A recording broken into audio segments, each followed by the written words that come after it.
Hola a todos y todas y bienvenidas una vez más a Eficiencia y Salud, un podcast de Fundación PORIP.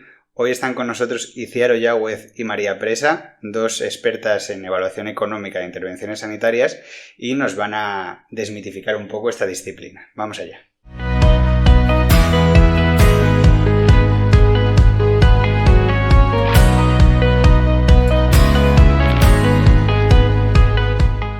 Hola Itziar, hola María, ¿cómo estáis? Hola, ¿qué tal? Hola, buenos días.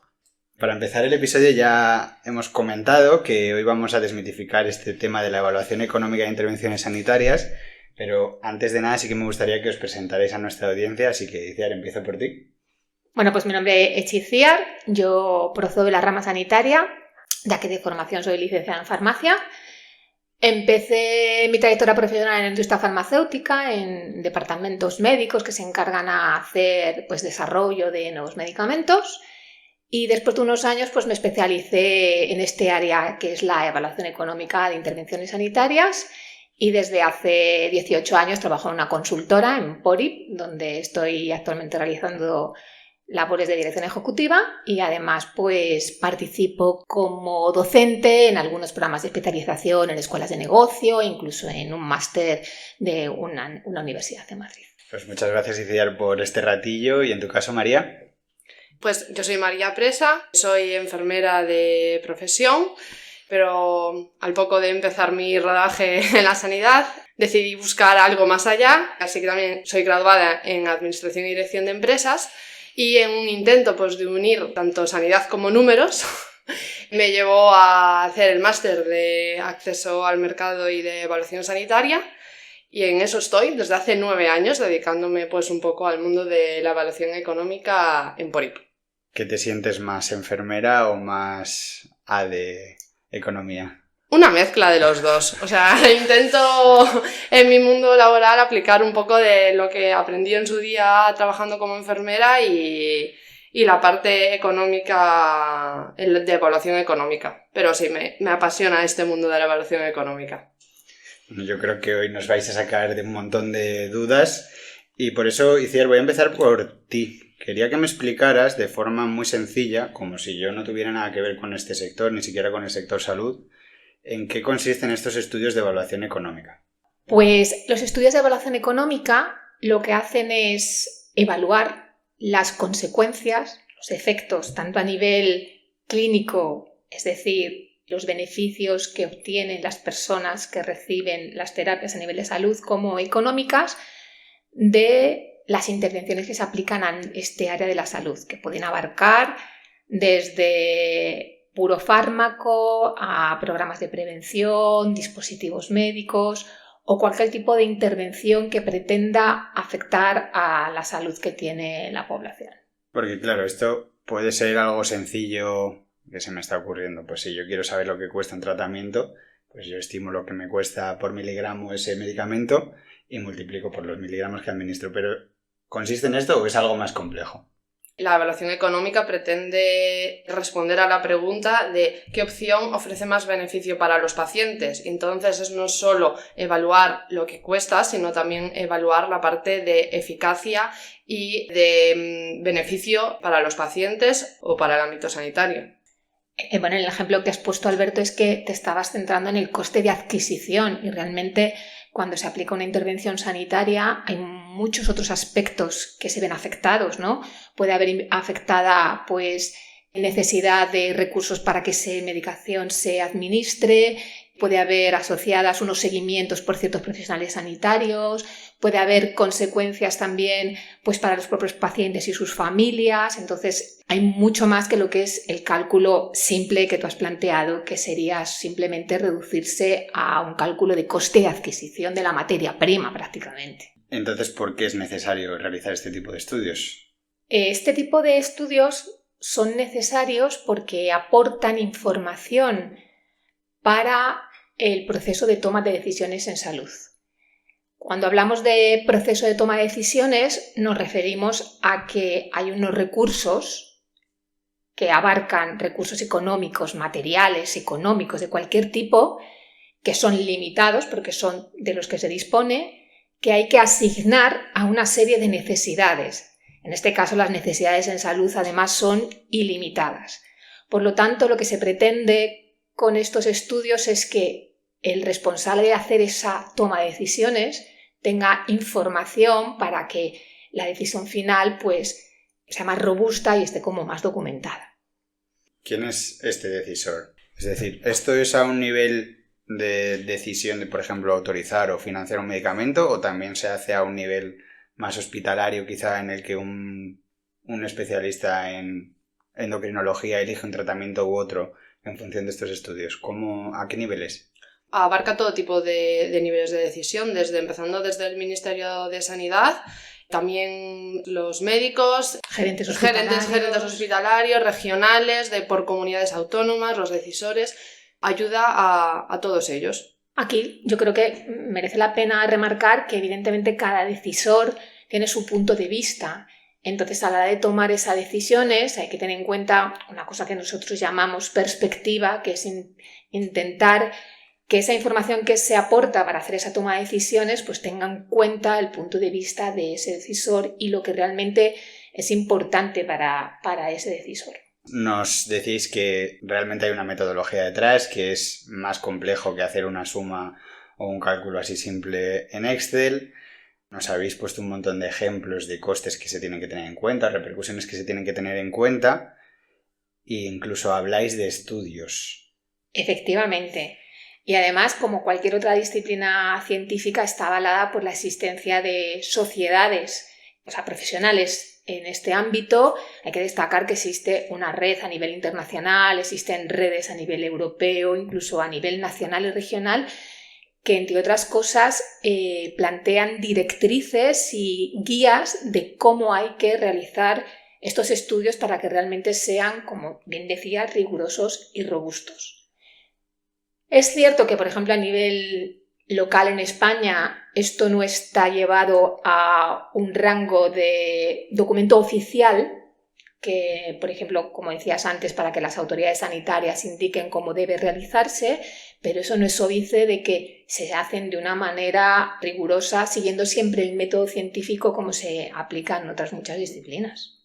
Es normal que exista cierta desconfianza en este sector, porque al final este tipo de estudios unen economía y medicina, y no se habla siempre en el mismo idioma. Pero sí, como dice Itziar, existe una metodología rigurosa en este campo. Recientemente se ha publicado, por ejemplo, el libro Modelos analíticos de decisión en evaluación económica, que son de gran apoyo para quien quiera reproducir y quien quiera desarrollar incluso quiera entender un modelo de evaluación económica. Entre los coordinadores, Itziar Ollagüe se encuentra entre los coordinadores junto con Javier Soto y Miguel Ángel Casado de este libro.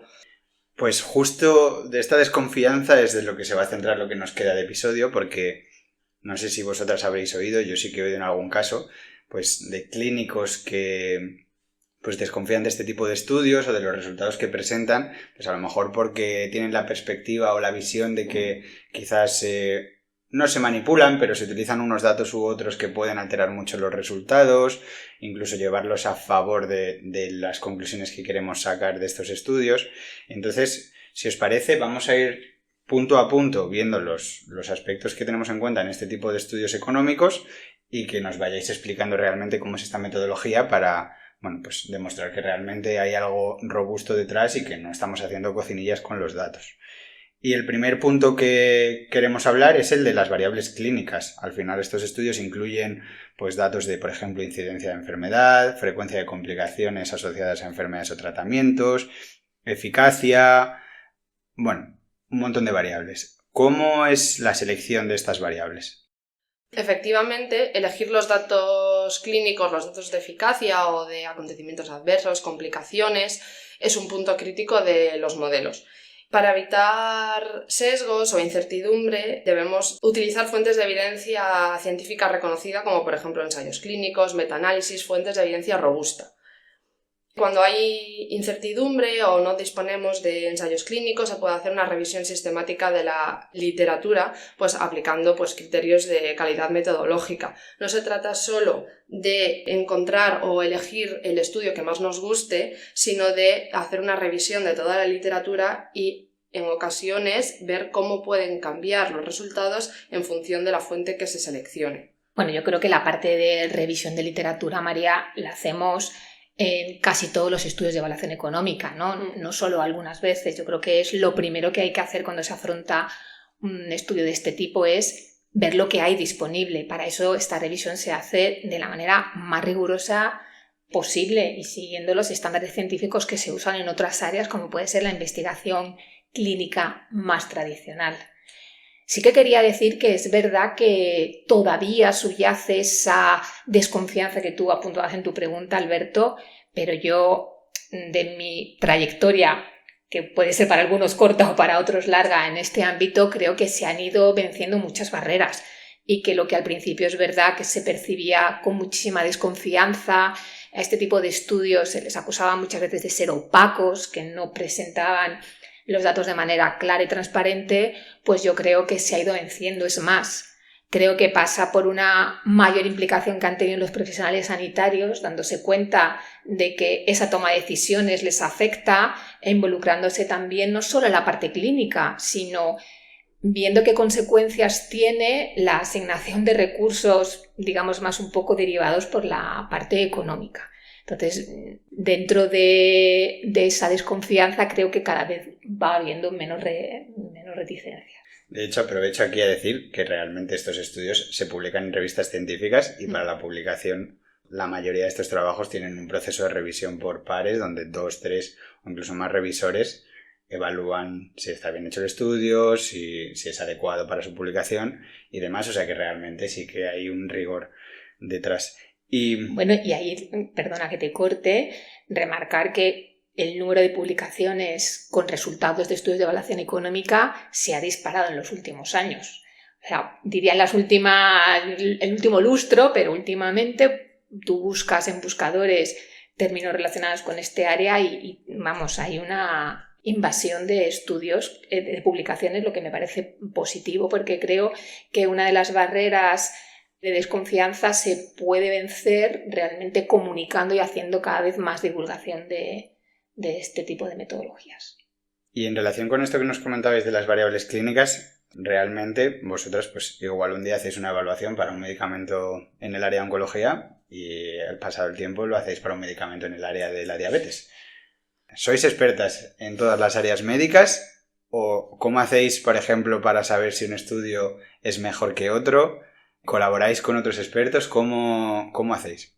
Sí, en el desarrollo de cada modelo y de cada patología solemos contar con la opinión y con expertos en cada enfermedad, que nos ayudan a entender un poco, a interiorizar la enfermedad, al manejo del paciente, el consumo de recursos que se realizan y un poco cómo es el recorrido del paciente con esa patología. Es imposible ser expertos en todas las patologías. Eso no significa que cada vez que hay que afrontar un estudio de evaluación económica en un área intentemos hacer la inmersión más grande y profunda para entenderlo bien. Pero, como decía María, siempre hay que recurrir a personas y profesionales que en su día a día tienen ahí puesto el foco y que nos pueden matizar o explicar algunas consecuencias. Después de muchos años uno va aprendiendo mucho todos los días, sabe algo más de las patologías en las que tiene que trabajar. Es decir, que de alguna forma vosotras tocáis todos los palos, pero sois especialmente expertas en la parte de costes y de la metodología en sí. Eso, yo diría en la parte metodológica. Y confiáis entonces, entiendo, en el criterio de expertos a la hora de qué fuente puede ser más adecuada para un parámetro u otro. Eso es. Y centrándonos entonces en los costes, este es otro de los puntos controvertidos, ya que hay muchas fuentes de costes. No es lo mismo lo que cuesta una hospitalización en Madrid que en Barcelona, que en Cantabria o en Albacete. La pregunta es ¿cómo seleccionáis y determináis los costes? Pues yo diría que esto es uno de los puntos más limitantes de los estudios de evaluación económica. Es realmente poder tener claro que el coste unitario que se le da a cada uno de los recursos que estamos empleando, entendiendo el recurso como lo que cuesta una visita a un profesional, lo que cuesta, como decías, un día de ingreso. No existe ninguna base de datos a nivel nacional que nos proporcione esa información. Entonces, actualmente lo que estamos recurriendo es pues a esas revisiones de literatura que comentábamos antes. Como alternativas también tenemos información que publican las diferentes comunidades autónomas en forma de tarifas en sus boletines oficiales y también información que publica el Ministerio de Sanidad, pues de la explotación que tienen de los datos del sistema público. Pero es verdad que aquí subyace bastante incertidumbre respecto a las posibles diferencias que pueda haber entre el coste de los recursos a lo largo o en la extensión de lo que es la geografía nacional. En este punto igual también es importante la transparencia. Al final, quien revise pues, en una publicación en la que aparecen diferentes costes que hemos utilizado para desarrollar esa evaluación económica, yo creo que es importante que cualquiera pueda entender de dónde salen esas cifras o esos costes. Y en ese sentido es interesante recordar lo que he comentado antes del punto de vista del decisor. En la medida de lo posible, los estudios de evaluación económica deberían considerar costes que reflejen la situación desde el punto de vista del que se va a acabar tomando o se pretende tomar esa decisión en materia de salud. Yo entiendo que aquí los clínicos también tendrán una parte. Bueno, yo creo que cada vez más tienen como más criterio a la hora de entender qué precio, por poner un término común, se le pone a las cosas, pero es verdad que no siempre es fácil saber si se está empleando el valor más adecuado para cada uno de los recursos. Por eso, un poco hilando con algo que comentaba María, es algo en lo que se realizan como escenarios alternativos dentro de los estudios realmente para ver si eso tiene o no influencia en los resultados finales. Pues vamos con el tercer parámetro, así que quizás es más clave y más controvertido, que es lo que llamamos utilidades en salud. Voy a explicar esto rápidamente para la audiencia. Básicamente, en las evaluaciones económicas, muchas veces recurrimos como resultado a una variable que lo que permite es tener en cuenta no solo la supervivencia de los pacientes, sino también esta supervivencia si es con una buena calidad de vida o con una mala calidad de vida. Esa variable, ese resultado se llama ABAC, año de vida ajustado por calidad, y de hecho pues recomiendo escuchar algún episodio previo que vinieron, por ejemplo, Laura Vallejo y Juan Oliva, que nos hablaron sobre este concepto y merece la pena escucharlo.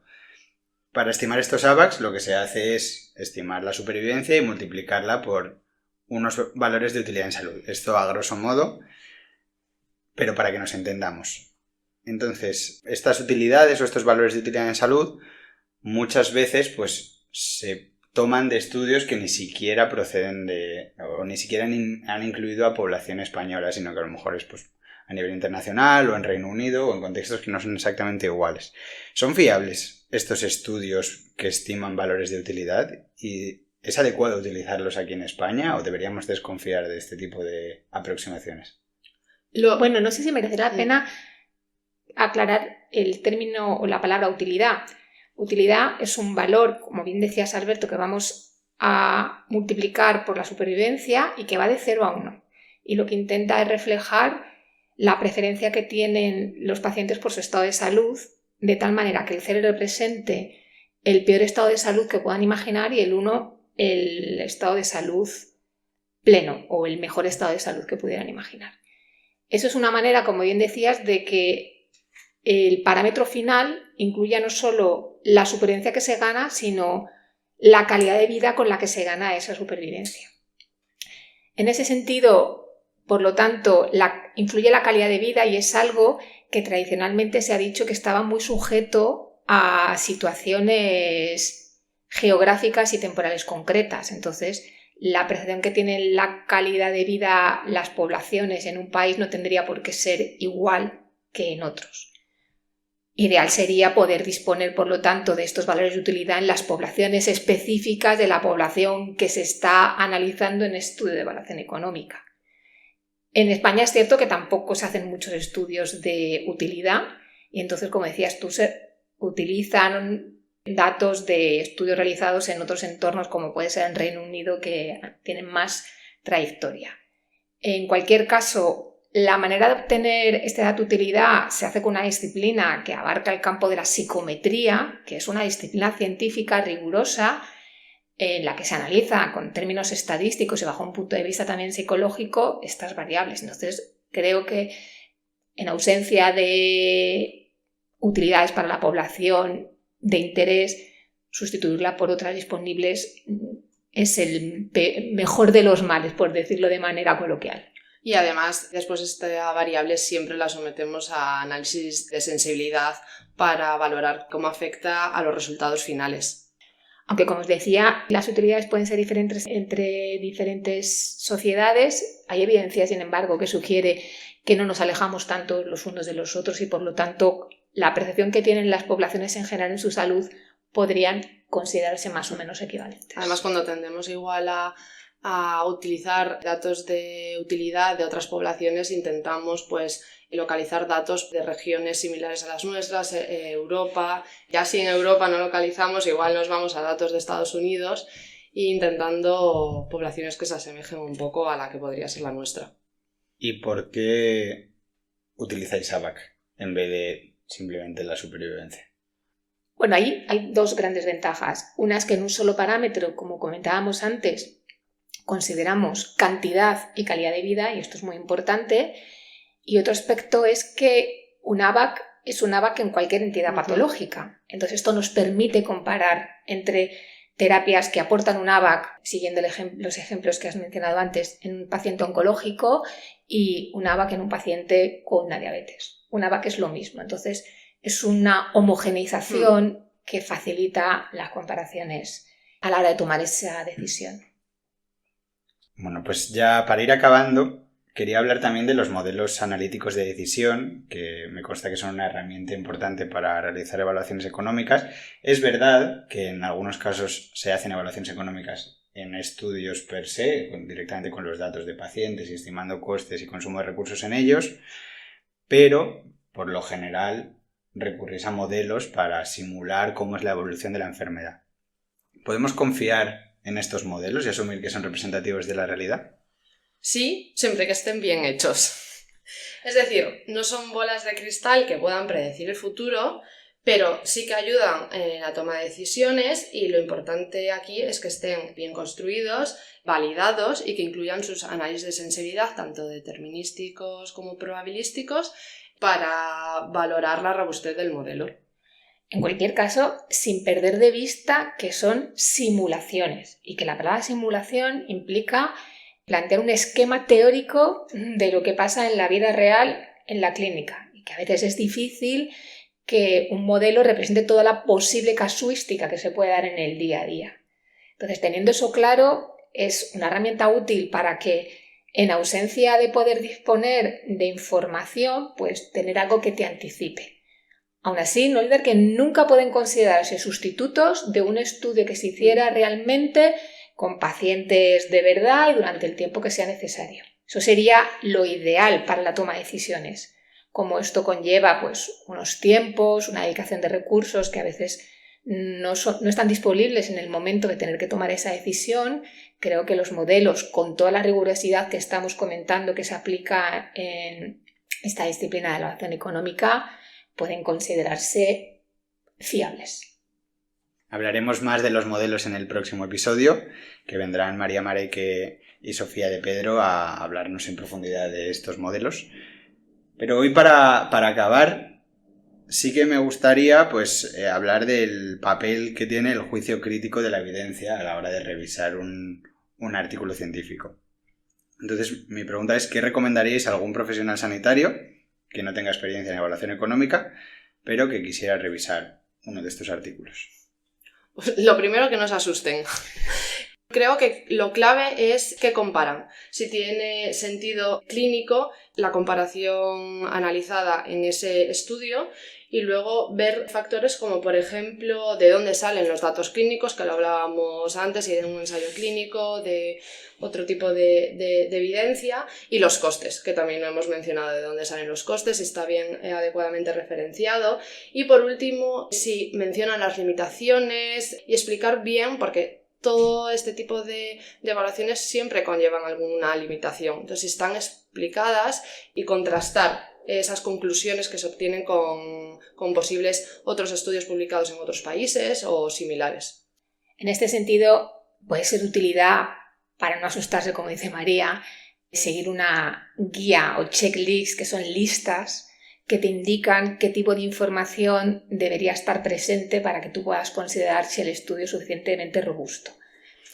Mi opinión personal es que a veces estas checklists se quedan un poco cortas porque la evidencia clínica puede estar referenciada a la fuente, María, pero puede ser de una inmensidad y es difícil, es verdad, saber si se ha elegido la mejor de todas las disponibles.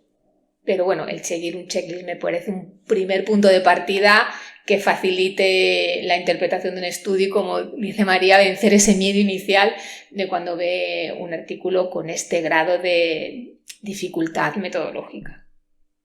Pues os voy a pedir, para acabar, a traición además, una reflexión final a cada una.